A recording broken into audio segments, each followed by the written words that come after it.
Mounting violence and apparent rift between Government House and government on coming to a solution to the problem. That despite what we may have heard today. Joining me on set this evening to talk about that issue, Premier Dr. Ewart Brown and of course Mr. Chris Ferber. Gentlemen, thank you for joining us. Now let's talk. Dr. Brown, this situation seems to be growing more and more out of hand. We've had 2 deaths so far, 14 people injured as a result of gun violence. Today we heard from you and the governor that you're prepared to come together to bring this thing to a head, find a proper solution. That was not the case last week. Where are we in terms of government and Government House working together? Government, of course, continues to maintain that it should have responsibility for operational policing. The governor made it clear at the throne speech that he has no intention of relinquishing that control. Well, first of all, Gary, thanks for having me on. Thank you for coming. Let me say that the effort to eradicate this criminal trend has not been stopped.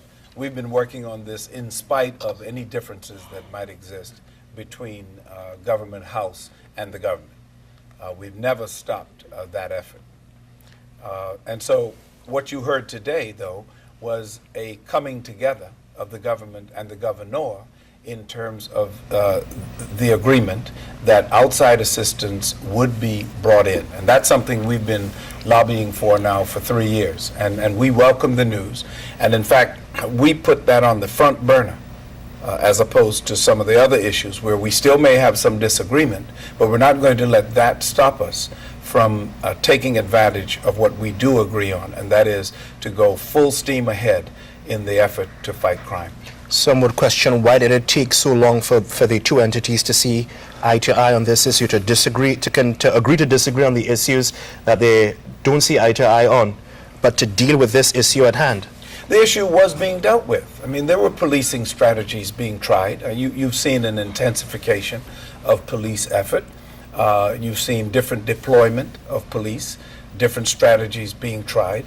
The major issue of disagreement was on the one of outside assistance in order to apply the appropriate strategy to this crime. It wasn't stopping, it was getting worse.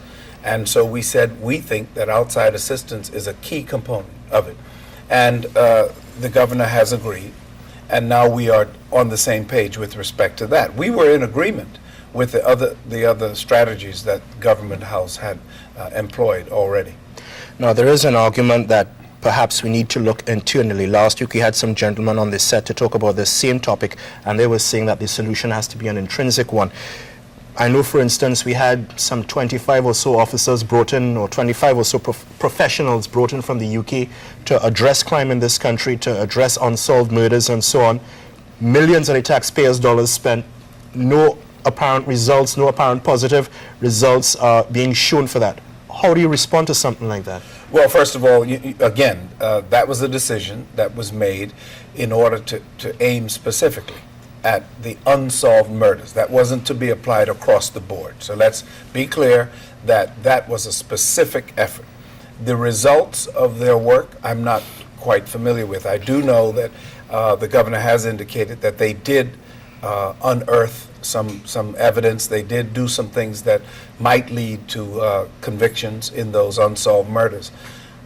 Our focus was on the day-to-day criminal trend that we're seeing, the gun crime.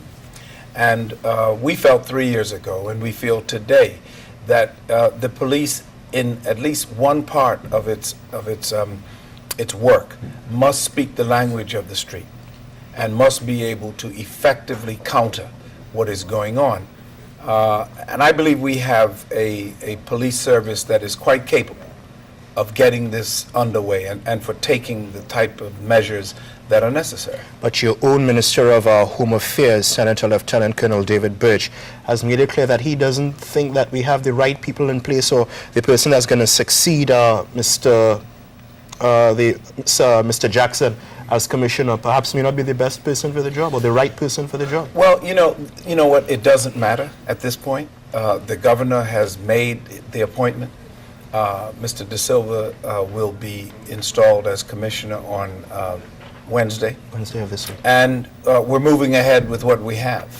I think one thing that we should be clear on is that not only will we always have disagreement, that's clear, but in spite of the disagreement, we must be able to move forward on the program.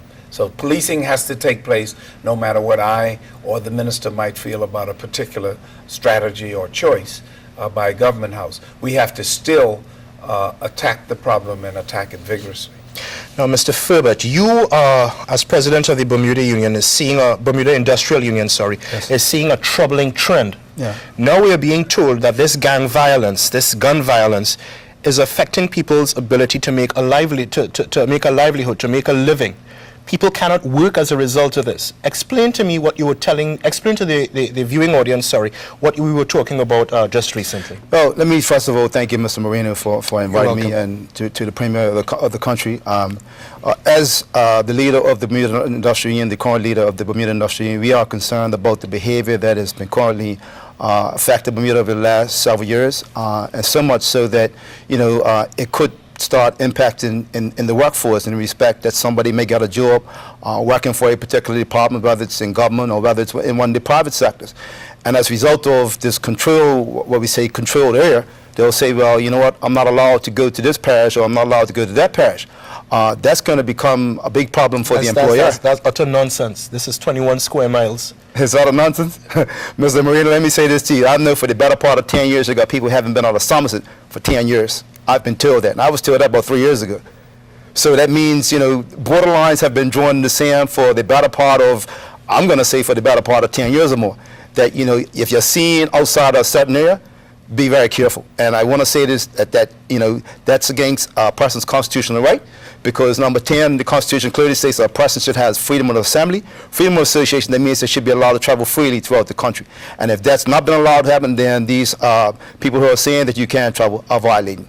What role is the union playing in all of this? Because you are a person, you have as a premier, as Dr. Brown just suggested, we need to have police officers who can talk the street language. You are considered someone, well, for want of a better term, a man of the people. Mm-hmm. What is the union doing to assist with this situation? There are a lot of young members of the Bermuda Industrial Union who may be affected by this situation.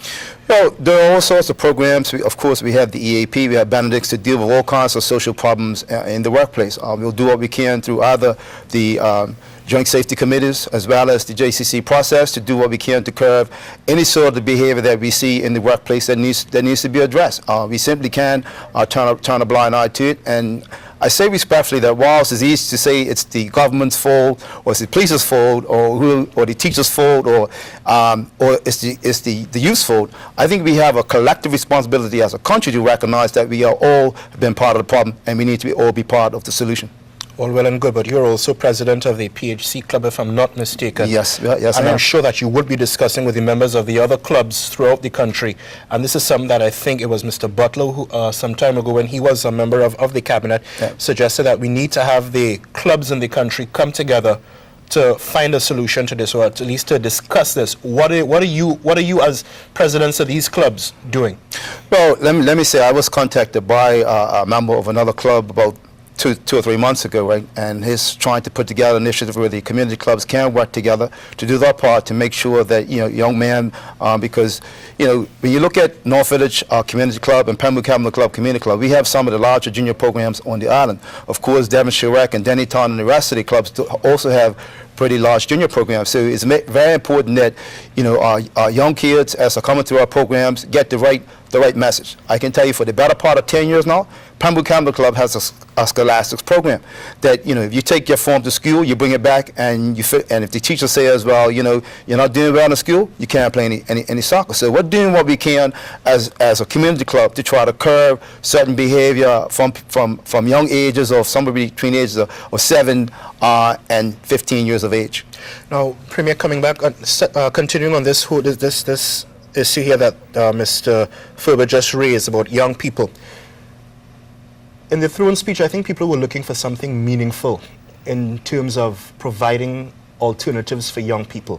What we heard is that there's going to be an alternative to conscription. That hasn't been visualized, or I don't know if it's been visualized. When was the throne speech, Gary? The throne speech was November 2nd. November. Yeah, we just